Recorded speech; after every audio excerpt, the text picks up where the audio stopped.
Hello and welcome to Filmy Ladies. And this is part two of our Bollywood for Beginners series, where we're hoping to reach some of you with friends, or maybe some of you who are Bollywood curious, as I've been calling it on Blue Sky. Last time we inadvertently both chose romances, more or less. This time we advertently both chose action films from the same decade, starring one of the same people, because you can't talk about Hindi cinema without talking about Amitabh Bachchan, who is a hero that we obviously encounter all the time in some of the films we watch, or as a paterfamilias when he's older. But we haven't really spoken about him specifically a whole lot. Neither of us are mega fans, but I certainly like him. I can't remember what your thoughts are, Pitu. I like him in small doses. Okay. Is there such a thing as a small dose of Amitabh Bachchan? The problem there isn't. He's large and in charge when he's in a film, even if he's only a cameo. Yeah. He definitely like takes over the screen and like Yeah. chews a lot of scenery. So there's usually I'm like, okay, I'm done with you. Go away now. But then he sticks around. It's kind of like I do like him at Paheli because he goes away. I was It's just like thinking that was the only film I could think of where he does actually, that we've talked about, where he just has a cameo, really. I guess yeah. Jumbara Barjoom, he is only Yeah. in just a tiny little bit. But so let's get into it. The 70s. It's the era of the angry young man. It's the era of mass political uh, dreams dying in a relatively newly independent India. This is an important era as we're watching the 50-year anniversaries of some of these films roll through.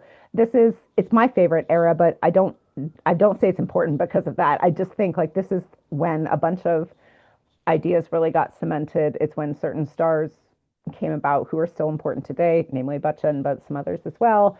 It's loud, boisterous time, but it's also a time of more what some people call middle of the road cinema, where it's not quite full art house, but it's definitely not mainstream Hindi. And we are not really talking about those in this series because we are talking specifically about mainstream Hindi, but those are there on the edge. And Amitabh Bachchan, Man of the Hour, did do some of those as well. So if Yeah. you end up liking this person and want to try him in some other tones, you have many, many, many to choose from. Um, Pichu, for you, what are the defining features of the 70s and why are they worth someone knowing about now? I think the 70s to me are just like boisterously good fun. Yeah. You don't have to enjoy every movie that comes out of the 70s. Some of them are truly quite god awful. But on the whole, I think of the 70s as like an era when Hindi cinema really got like a lot of fun and there was a lot of vivacity. Mm, Whereas I think until the 60s, there was still a lot of that sort of like socialist idea building, nation hmm building. There's like a fair bit of like moralizing, which I'm not mm, opposed to. There's a lot of focus on like social reform through the mm. medium of cinema. There's not as much of an emphasis on entertainment, which is not to say the 60s or the 50s were not entertaining. They are, and some of your and my favorite films are from that Mhm. era as well. But they just seem to be more noble, for lack of a better word. And I think in the 70s is when it's the first time that we start seeing heroes that are allowed to be the anti-hero, and Amitabh Bachchan really Mhm. is the main guy that one thinks of. I mean, Mhm. until him in the 60s, the only time you saw a Hindi film hero have some shades of gray was primarily with Raj Kapoor, where he would, but even he was never like evil. He was Right. someone who had like strayed off the path. But in the 70s with Amitabh Bachchan, you had the angry young man and you had someone who was like a rebel, rebel with a cause, rebel without a cause, a lot of Usually with. vengeance, with usually, yeah, Usually, yeah. um, a fair bit of like vengeance. So many of his stories are about like, seeking justice. And I think the Mm. 70s as an era, because there was so much corruption and there was just so much happening economy wise, um, a lot of those issues kind of came to the forefront and people really supported that. The 70s is also when the heroines also became a little bit more gray. You started having things shown on screen like a heroine would have premarital sex with the hero, for instance, or the heroine would be enjoying a glass of whiskey and she wasn't immediately labeled as like a bad woman or anything like Mhm. that. So the 70s are a little bit more of a complex decade with complex characters and complex storylines. And in some ways, it makes those characters a lot more relatable to those of Mm-hmm. us today, where Mm-hmm. some of those 50s and 60s stars feel a little bit unreachable to us, even if we may have affection for them. So Mm-hmm. the movie that I picked for this episode is Sholay, which is from 1975. This movie is widely considered by many critics as to be their absolute number one Hindi film of all time, which is a very big title to have. And Mm-hmm. so I thought that if someone is Bolly curious, then this is definitely a movie that they should watch, because I think it's a lot of fun. It's basically what's known as a curry western. So you had spaghetti westerns, right, which the Italian directors used to make, like these western movies, and then you have the actual westerns that Hollywood made with like John Wayne and Gary Cooper and all of those like strong silent cowboy types. And then in Bollywood we have the curry western. So Sholay, which is completing 50 years this year in August, was inspired by the 1960 film The Magnificent Seven, which itself was a remake of the 1954 Japanese film Seven Samurai. Which I think is a great reason to put it out for beginners, because if you are Yeah. someone who, no matter what cinema culture you were raised in, if you're interested in things beyond what you were raised in, you probably have encountered Kurosawa. Mm-hmm. I actually have not, because I'm a bad world cinema student, but obviously he's up there in terms of what a lot of people name as Japan's finest. Yeah. So, or if you've seen some American Westerns, or Italian Westerns, you will recognize a lot. And by recognize, I mean, think, oh, they took that directly. Yeah, they did. Right. There's a It's lot familiar in here. Yeah. So without getting into spoilers, I'll just give like a quick synopsis of this story, which is there is a person called Thakur who is basically a landowner, but he's like a retired police officer, and he's like a fine, morally upright police officer, and he lives in a part of India in kind of like the hinterland where there's definitely a huge like law and order issue, and there's a horrible bandit called Gabbar Singh, played by Amjad Khan, which he was a debutant in this movie, and he's considered one of Hindi cinema's finest villains of all time. And Gabbar Singh is a very iconic villain that he played. So he's a bandit, and he is completely psychopathic. Like, the man is just deranged. Nothing he ever says or does ever makes any sense to me, and it's not supposed to make sense to you. He's very much a larger than life deranged character, and he basically just causes havoc throughout the land, and the police seem completely incapable of doing anything about it. And there is great personal cost to Thakur, who's played by Sanjeev Kumar, his attempt to somehow apprehend this bandit. He basically loses his entire family, and he realizes that you need someone who is wily and shrewd and on the outskirts of law and order and justice, who needs to be able to take this person down, because the regular police just is not capable of doing that. I love To that that, they find someone who's good enough to want to avenge this wrong, but bad enough to go outside the law, which is one of the great yeah, things about the 70s films. like Yeah. he has to be great. The people who Hmm. take Gabbar Singh down have to be great. Hmm. Thakur cannot take him down because Thakur is basically too noble, but Thakur is not noble enough to not hire Well, and them. he's also powerless in a couple of specific ways that we probably Yes. shouldn't spoil, but he physically cannot at this point. I was like, Beth, tread lightly. So he hires these two like outlaws, who are played by Amitabh Bachchan, who plays Jay, and Dharmendra, who plays Biru. And thus we get one of Hindi cinema's greatest bromances. Even if you're not a big fan of swashbuckling action, even if you're not a big fan of like dishum dishum and fighting and special effects and guns and horses and all of the things that are the components of a Western film, watch this movie for the bromance. Watch it for the friendship between Jay and Viru.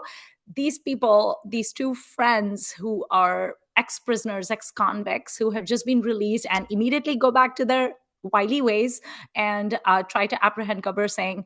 And they are just the stuff of legend. I mean, if you speak to any Indian person and you refer to Jai Viru and you refer to their famous song that they sing in a sidecar, like Dharmendra is driving the sidecar and then Amitabh Bachchan is sitting next to him, everybody knows what this is. And I know Diwali is coming up, and at least here in California, Diwali is a statewide holiday. And a lot of people will be going to, Diwali office parties and stuff. I mean, they say almost 1/3 of Silicon Valley is Indian. So you have Indian friends, you have Indian coworkers, you have Diwali parties to attend.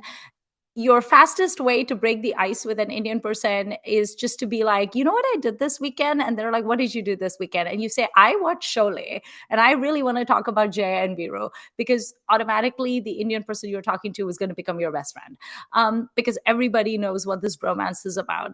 There's also, look, I'm giving like friendship tips, Beth. Isn't that lovely? I should have like a relationship podcast, I feel like. Relationship via Bollywood advice.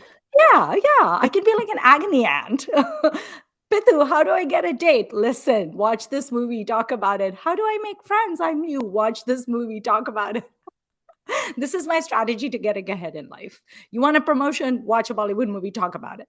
Anyway, so it's a very fun, very sweet, very heartwarming romance. And not to get serious for a second, because I don't believe in ever being serious, but we talk about like the male loneliness epidemic. Sholay will make you forget that there is such a thing. Because the friendship between Jay and Viru is so sweet. It's so heartwarming. They're so emotionally open and darling and adorable with each other, and serenading each other and singing songs that you too will wish you had a friend like that. In fact, my fervent desire is that one of our friends who's good at Photoshop, I want them to Photoshop Beth and me on the sidecar. You are the driver. I'm in the sidecar. Okay, you can be Amitabh Bachchan. I will be Dharmendra. I do will have a work on that. fascination for the Deols, as we know. So you are also taller than me, so it all works out. So yes, watch it for the bromance. It also has some very, very fun dance numbers.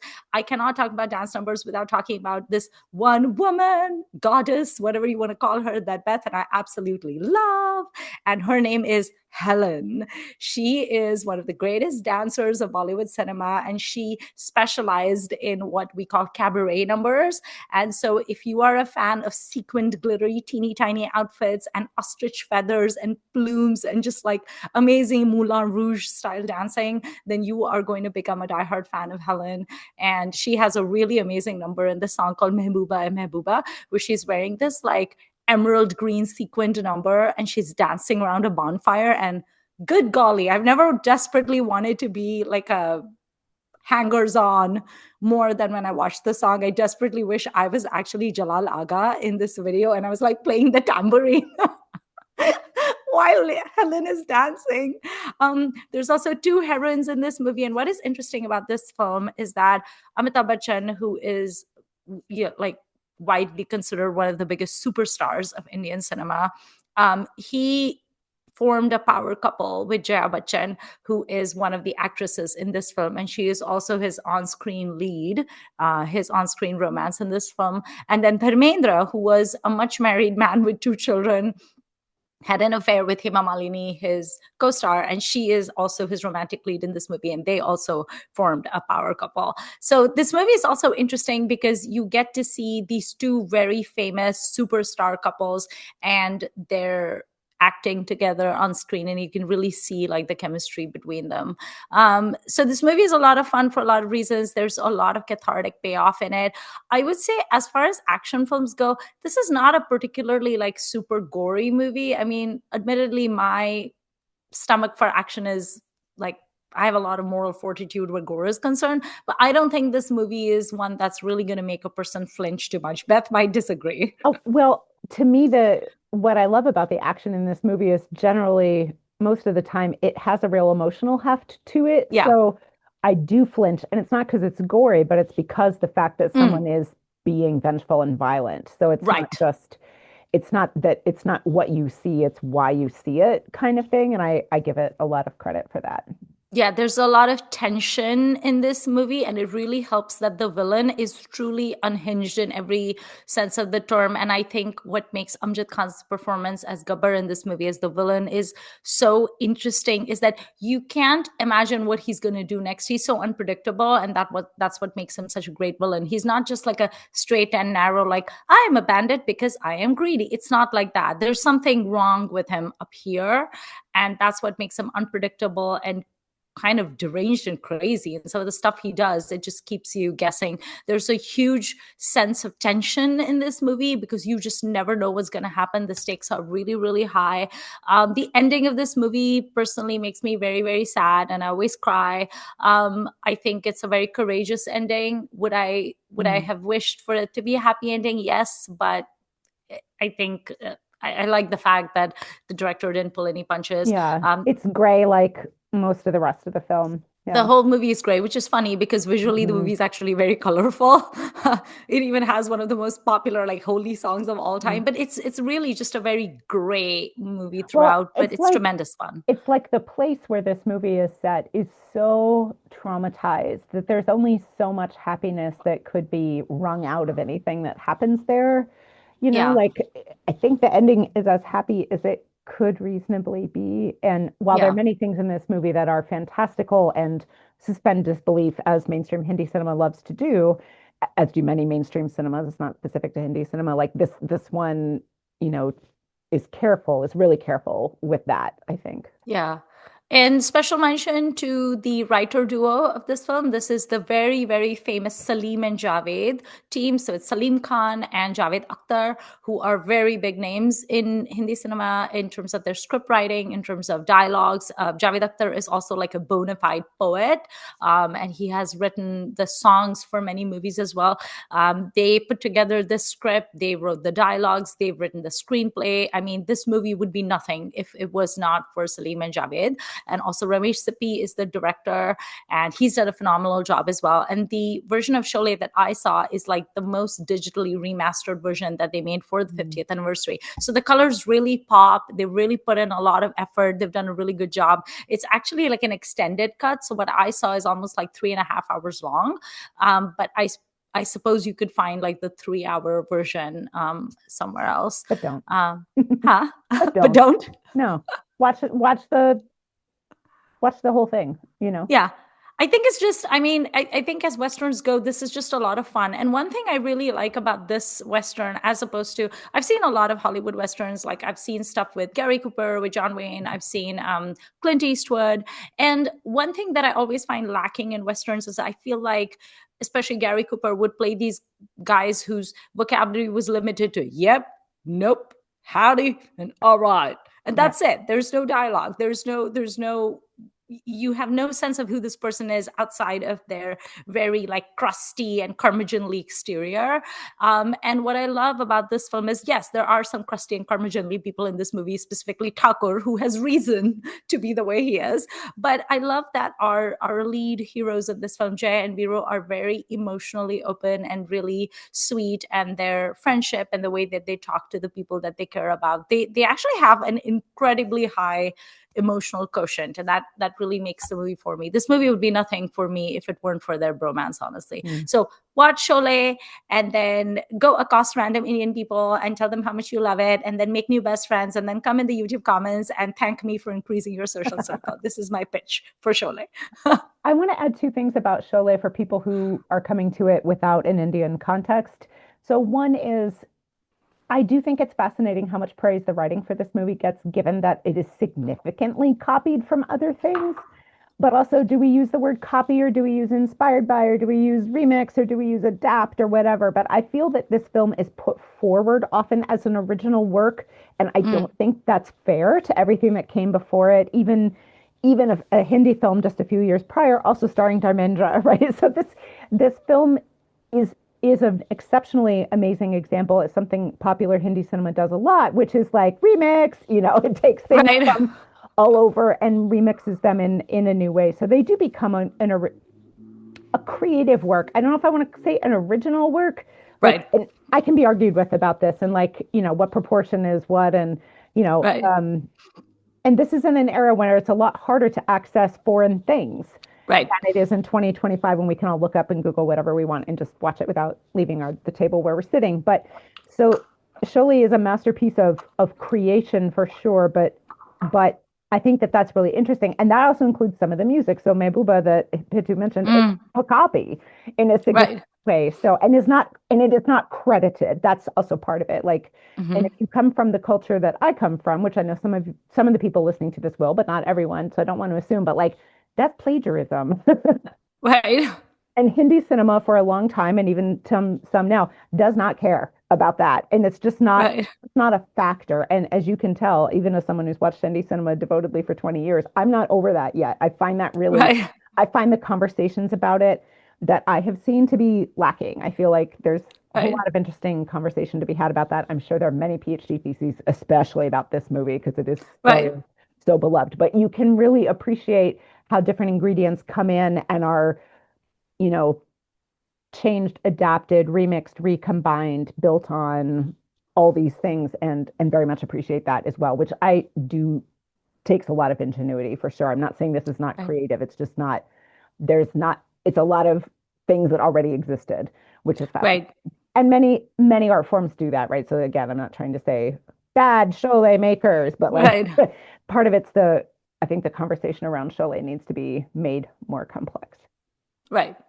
Now, if you watch Sholay and you like Sholay, there are so many directions you can go. And one of them is to another 70s big kind of rambunctious, action oriented in a way, but also comedy, also romance, also revenge film from just a couple years later, which is called Amar Akbar Anthony by the director Manmohan Desai, who is my favorite Indian film director, even more than Satyajit Ray. Sorry. He's Desai is one, Ray is two.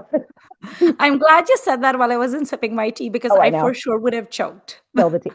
Uh, so this to me is one of the absolute finest examples of masala film. So would you want to define masala film for our listeners?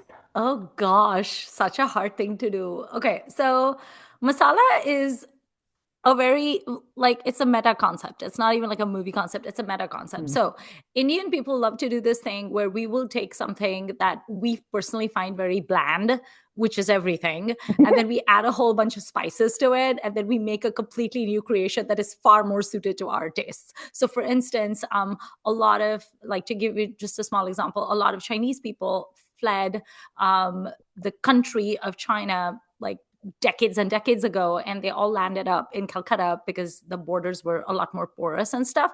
And when they tried to sell Chinese food in Calcutta, no one was willing to eat it because they were like, we don't understand this. So they had to create essentially a whole new cuisine, which is known as Indo-Chinese, which is a cuisine in its own right, completely Mhm. unrecognizable to actual Chinese people, but also not quite Indian either. It's, you Mhm. take Chinese ingredients, you add a whole bunch of masala, which is spices, you cook it in an Indian way, and now you have unexplainable things such as gobi Manchurian that no one in the actual nation of China recognizes, but Indian people know what that is, and it's Delicious. And delicious. if Yeah, you haven't had it, you should. you should. Yeah. So masala is like that. It's basically you're taking the ingredients that make a good story, any story, a movie, a novel, whatever, but you're spicing everything up. You're putting a lot of chilies, you're putting a lot of turmeric, you're putting a lot of asafoetida, you're putting all sorts of things. You're sauteing it on like a really high heat, and you're just making everything really colorful and amazing and glazed, and it smells amazing. And you have to vent your kitchen because everything's going to stick to your curtains otherwise. And then you eat something, and your taste buds are on fire. Mm. So it's an explosion. And a mix, right? So it's about all these different things coming together, and you layer in spices at different times, and maybe you finish with a spiced oil you've made on a different burner and like put it on top. And It's chaos. yeah, but in this very specific purpose, I shouldn't say specific to its job, highly practiced, uh, very deliberately chosen, Mm, thoughtful ingredients combined in all these interesting ways. And to me, that's my number one favorite thing about mainstream Hindi film is that you get all these different things coming in, and so the genres that some of us know don't really. They may be the dominant note in a film. So, mm, like to me, the dominant notes in Sholay are revenge and the bromance. yes. In Amar Akbar Anthony, the dominant notes are again, we have sort of a revenge and we have more, they're literal brothers. The Brotherhood. story is three young boys are separated because drama happens to their father and their mother, and they grow up in three different households of different religions, which is incredibly important symbolically for India at this time. So you have Yeah. the Hindu brother who is the oldest, and he becomes a police officer because the oldest brother and the Hindu brother, of course, is the police officer. Yeah. Then you have a Muslim brother who is a Qawwali singer. Rishi. And you have a brother raised in a Catholic household, a Christian household. And again, for my peeps who don't come from an Indian context, Catholicism in mainstream Indian cinema usually gets presented as morally loose and drunk all the time, Right. which is like not the way it gets presented in other parts of the world. So like, in America, if someone's very Christian, it means they're conservative and don't do anything bad or whatever, unless they're Yeah. actually like horrible and molesting children in church. They hide Yeah. under a blanket, hide under this cover. So Catholic means like party time drunk, Yeah. which is fascinating. And that's Amitabh Everyone's Bachchan swigging again. brandy, which Right, please give me some. right. I will happily swig brandy And with each you. brother has his own romance track, and the women they're with are interesting parallels. And you get another amazing cast of Shabana Azmi, an amazing art house performer who also did these masala films. You get Neetu Singh, who in real life does marry the man she's co-starred with, Rishi Kapoor, who is one of the great Kapoor film dynasty characters that you will get to know if you watch Hindi cinema. You cannot not get to know them.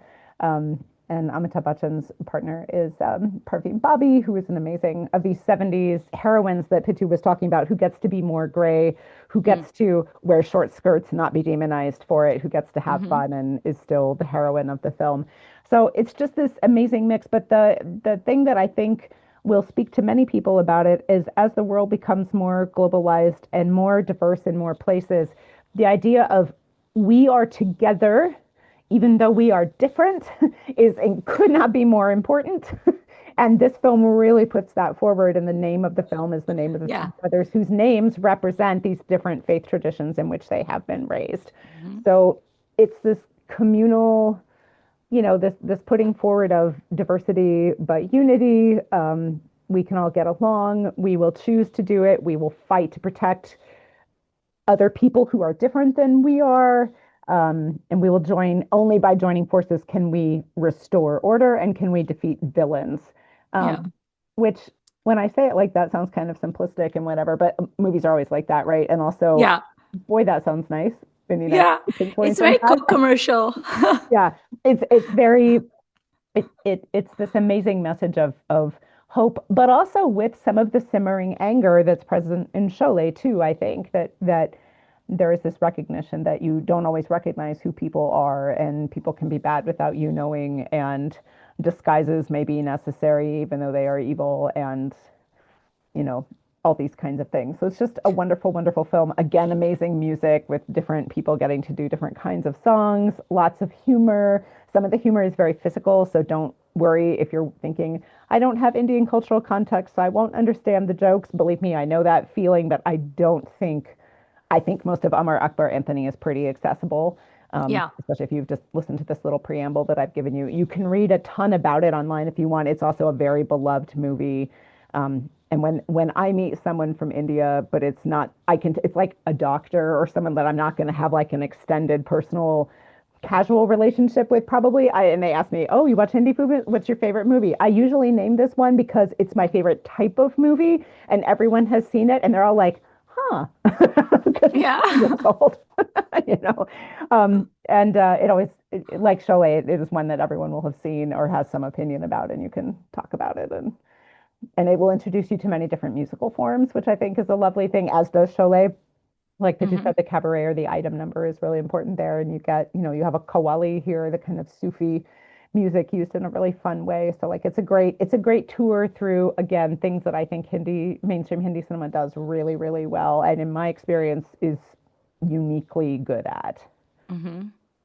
I think another thing, as you were talking about, like, how they're separated at birth and stuff like that, I think another thing I associate with the 70s movies, whether it's Sholay or Amar Akbar Anthony, is like, yes, these people have a lot of agency, and yes, these people are active and going out and making things happen for them, as compared to some of the 60s and 50s films where there's more of like an internal moral resistance to outside forces, but not necessarily like a get up and go sort of thing. But one thing I've noticed with 70s films is that there's such a strong um, thread of like fate, Oh yeah. a destiny, and Yeah. things being fated.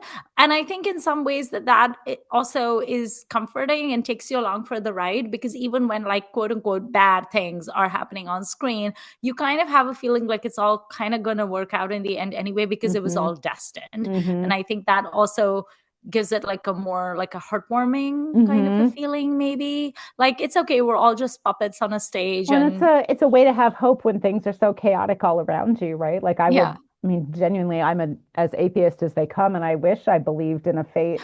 Oh, like right now, I really wish I did because I think it would be a little easier to sleep at night, you know?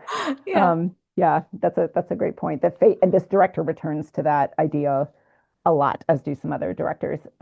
This film is also heavy on the convenient coincidences, as are Oh yeah. many masala films. I love them. Charles Dickens loved them. So, like, again, this is not a thing that only mainstream Hindi cinema does, but it does them in such a beautiful, fabulous, Yeah. um, interesting, emotional way. Yeah.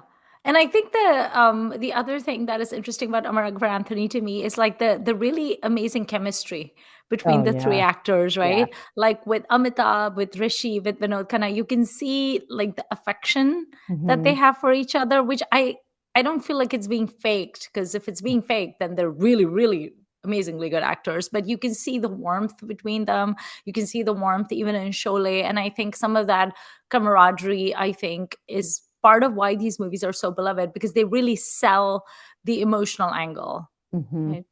Yeah, and I just love this world in which you can have.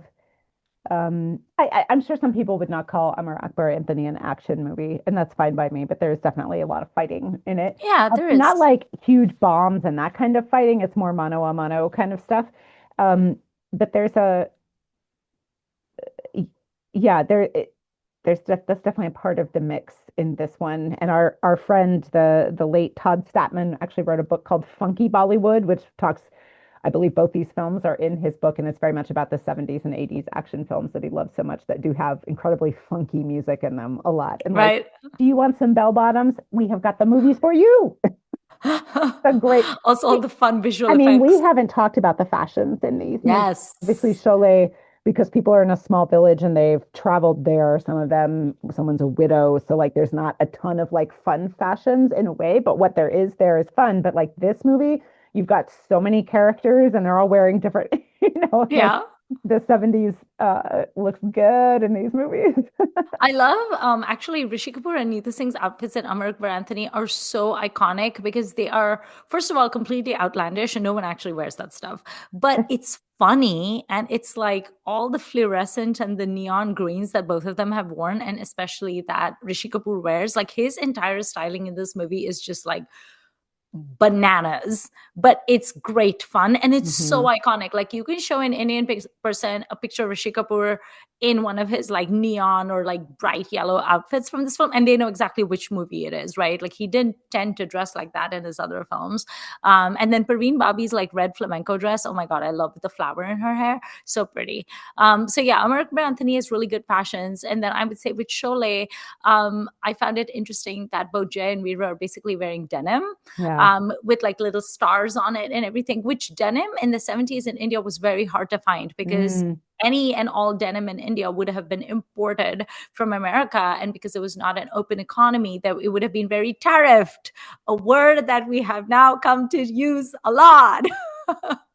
You had to, when you landed in India, or if you were an importer in, when you were at the airport, you would have to go through the red channel, which means you would have to go through that, and you would have to declare things you were buying from abroad, and you would get slapped with an import duty. Which is why those of us who lived abroad, because like I didn't grow up in India, when I would be visiting India, our relatives and friends in India would request my parents to bring back things from the US or the UK or whatever. And I remember going through the red channel and my dad having to show them Mm. receipts and stuff. And because they were gifts, I think they were not taxed or something. I can't remember very well, but I remember those times. Obviously, things are very different now. But I These films remember. do and capture like a different economic, socioeconomic reality than we Mhm, experience now. And in that way, they are amazing time capsules if you're they are. interested in like what was happening, you know, at that Exactly. time. And then when you look at the fashions of the women in this movie, you see the stark difference between the very colorful, fun mirror work, patchwork outfits that Mm. are worn by Hema Malini, who is the tanga driver. What is a tanga in English? Horse Horse carriage. cart, yeah, horse carriage. She's a horse carriage driver, and she wears these really happy bubbly clothes, and she's a very like loud vivacious personality. And then the widow, who is played by Jia Bachchan, is just always wearing white, and she's just so heartbreaking. Every time I see her, it just breaks my heart. No makeup whatsoever, and just like this really like vacant expression on her face. And one thing I really like about Sholay, I will say, is that I love that Basanti has a job, and she's a Yeah. horse cart driver, and I love that her horse is also a girl horse. And there's an entire thing where she says something about how, well, I have to be the main breadwinner in my family, and so I'm the person who earns the money, and so there's that. And I kind of enjoy that she does that, because she has so much more agency than the widow's character does. Hmm. Um but yeah, the women in Sholay are not spoken about as much as Jay and Veera are spoken about, but they are very interesting characters nevertheless. Hmm. And would you say the same about the women in Amar Akbar Anthony, I or do you think would, that the yeah. brothers take over? They're a little bit. They are not the strongest women in this director's films overall. And the Mm, film I love the most, which is called Parvarish, has mm, actually two of the same women in it, but they have their own entire separate arcs with yeah. things that they're trying to accomplish and identities they have and stuff. So the women are a little lost in the shuffle here, but feminist that I am, it still doesn't bother me because I think the rest, everything else is so good. Like I wish I could give them a little more, but I think they do a great job with what they have for the most Yeah. part. So, Hopefully they're having a lot of well, and fun there's shooting for also, it. I haven't even mentioned, to watch this movie is to begin to understand the Hindi cinema obsession with the mother figure. So that is the Ma in this movie is incredibly important and just as bombastic as everybody else in her own way. And so you will learn a little bit about the cinematic Ma and the cinematic Mama's boys. Just a little bit. It's Yes. not much in this film, but you'll start to get a taste, which, if you choose to explore mainstream Hindi cinema, you will become well acquainted with very soon. Shockingly, there is no Ma in Sholay. No. There is none. I'm very shocked. Well, Like, no as you wonder were saying everything is that, so terrible. right? There was no mama to hold everything together. This is the Mm-mm. problem. But we have figured out why the dacoit got Gabbar's away. mama left him when he was born. She knew he was rotten. She knew there was nothing she could do about it. She out. She threw him over the hill, and And then yet, chaos ensued. and probably a falcon came, like an evil falcon came and got it. Yeah, because we don't ever get Gabbar's backstory, really, do we? No. He's just evil, He's just evil and deranged. Maybe he was like dropped psychotic. in from like a different planet or something. Yeah. I don't know. A la Superman. Although Superman is good. Anyway. Okay. One reason. Give people one reason why they should watch Amar Akbar Anthony. It's true of both these films. To watch these films is to catch a million references in other Hindi films. These are both beloved to the extent that you will see them referenced over and over and over again. And you can feel very proud of yourself when you understand the references. But also, it just shows how integrated these movies are into Hindi cinema culture overall. And like Pitu was saying, you can befriend people by referring to one of these films. Yeah. And you should. Especially if you live in like New York City or something and you take the subway regularly, just wear like a shirt or have like a tote bag that says Sholay or something on it. Come on. All the Indian people in New York are going to be friends with you. They'll at least smile at you, which Mhm. if a person smiles at you on the New York subway, that's actually not a good thing. So never mind. Once you get to your destination, it's a more select audience. So turn your tote bag around so people Yes. can see. Just twirl it. Okay, I think that concludes this second episode of our Bolly Curious Beginners for Bollywood. Yeah, Bollywood for beginners. Sorry, my brain got wrapped around. Clearly, I That's need what some that's brandy. what masala will do to you. You get all scrambled up. Exactly. Okay, and then if you go ahead and watch these movies, let us know what your thoughts were. I watch Sholay on YouTube, so I will actually post the link underneath, and you can watch the digitally remastered version. And then Beth, Right. where did you watch Amar Akbar Anthony? Oh, I mean, I own it on DVD, so I will Okay. try to find it online. If I can find a good version, I will put it there. I'm sure it's out there with subs because it's beloved, but every now and again that's not true. So I'll do my best to put a link. Okay. And then if you guys fall in love with Dharmendra, who is one of the actors in Sholay, he is the extremely gorgeous Viru in this film. While I was watching this movie, I was sending Beth a completely unsolicited WhatsApps where I was like, Dharmendra is gorgeous. And she was just ignoring me. We are going to do a Dharmendra special episode coming up soon. So then maybe you can watch that as well and hear our thoughts about this extremely beloved actor. And then don't forget to like, share, and subscribe. And we have 3 more episodes in this series to go. So we hope you had fun, and we will see you next week. Bye.